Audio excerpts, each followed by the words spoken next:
Hello guys, in today's video we'll be talking about multiple winter storms that are expected to race through the US and bring significant impacts for a lot of the northern, northeast, and central US. Let's get right into this video. Multiple winter storms are on the way as a very active pattern is coming, and if we get into this here, this is basically the GFS model. We're going to show the timing of the different storms and all these different storms that are going to head in here. We already have a potential storm that's going to form around 45 hours out across the central U.S. areas here, where we're going to see a potential ice storm form. This is the GFS model. This is only one of the models.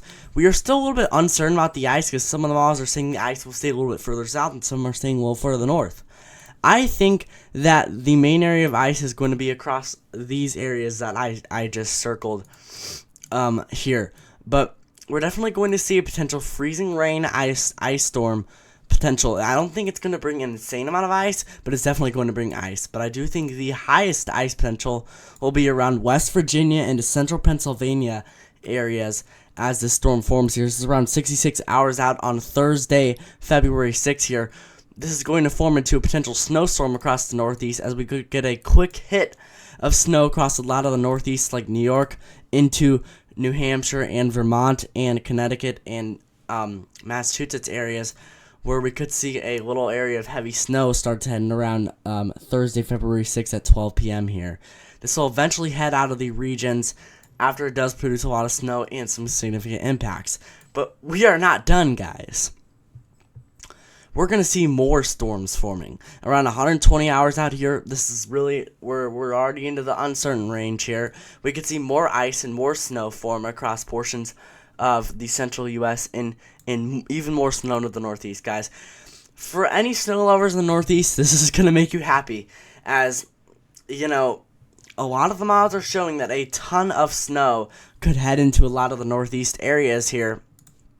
Then even after this snowstorm comes through, this is a little uncertain, it could be south or to the north, we could see more weather. This is around 200 hours out here. Another snowstorm forms and brings significant impacts to the northeast and central U.S. with ice and snow. And then another one. This is just showing that we're in a very, very active pattern here. A lot of this is going to change. This snowstorm could bring snow to the south or it could bring snow further north.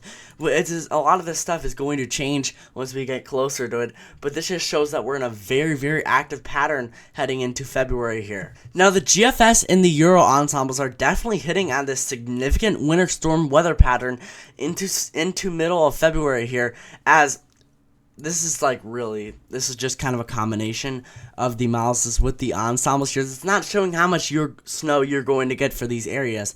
This is just showing that we're going to see a lot of snow.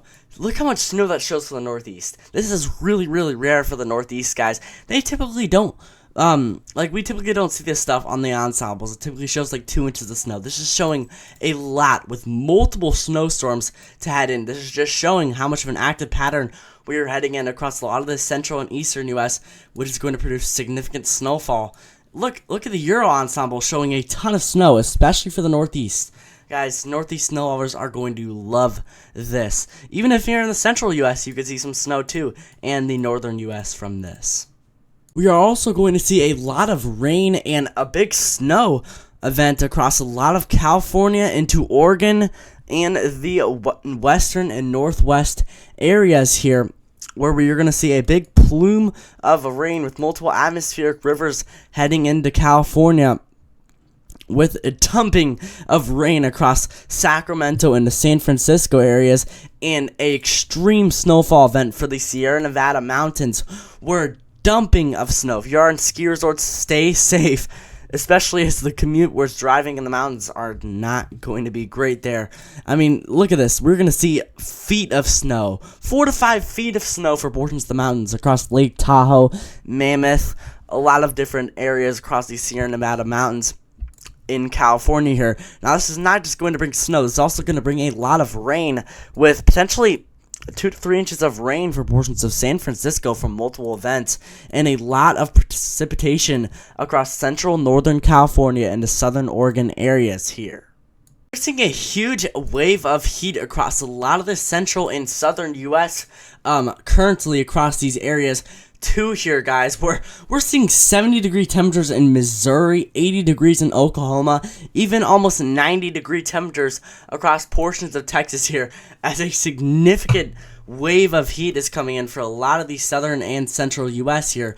But this is not going to last. Once we get into later on, we could see a few more sprouts of warm weather, but it's going to get a lot colder, guys. We are going to see more plumes of cold air start to head in for a lot of the central and western U.S. here, as really cold blasts of temperatures from Canada are going to come in again. If you're liking the spring temperatures, this is not going to last. It's going to get back to winter here once we get into around the 15th of February, around the middle of the second week of February. This is going to happen. This is definitely shown here by the Climate Prediction Center, as we have significant below average temperatures for basically the entire U.S. The only area that has above average temperatures are areas across Florida, Georgia, and Alabama and Mississippi areas. But nearly the entire U.S. is going to see cold below average temperatures from this across the central, western, and northern, and even the northeast areas, as we are going to expect a big area of cold temperatures valid from February 11th to 17th. Hope everybody did enjoy this video. I'll make another update in the future here once we get closer to some of these snowfall events. Just saying, we're going to get in a very active pattern here. And for snowfalls across the northeast, northern U.S., and central U.S., this pattern is in your favor. Hope you guys liked this video. Bye, everybody.